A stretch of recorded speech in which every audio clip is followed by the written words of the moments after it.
Katika Yoshua vita vilikuwa vingi, lakini Mungu ndiye aliyekuwa mbele.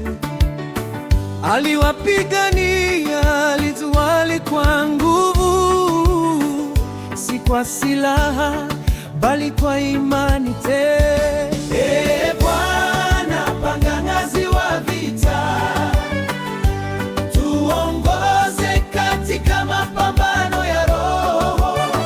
Tunaamini ushindi ni wako, na kwa imani hatutashindwa kamwe.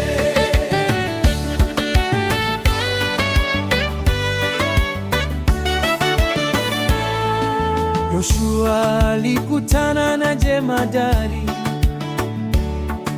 aliyesimama na upanga mkononi.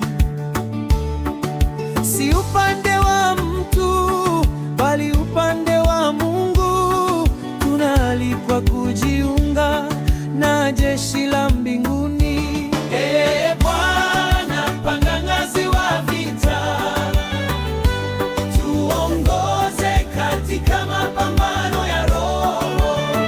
Tunaamini ushindi ni wako, na kwa imani hatutashindwa kamwe.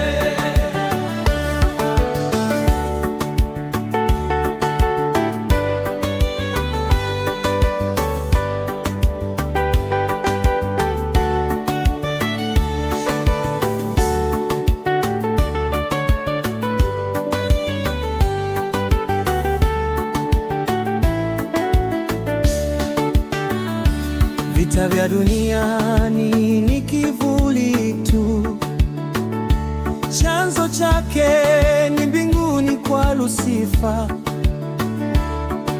Aliasi kwa kiburi na tamaa, lakini Kristo alishinda msalabani. Ee Bwana, panganazi wa vita, tuongoze katika mapambano ya roho. Tunaamini ushindi ni wako, na kwa imani hatutashindwa kamwe.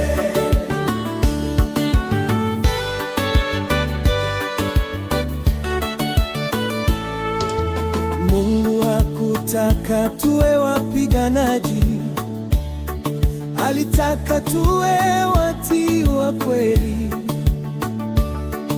Lakini kwa kutomwamini vita viliruhusiwa.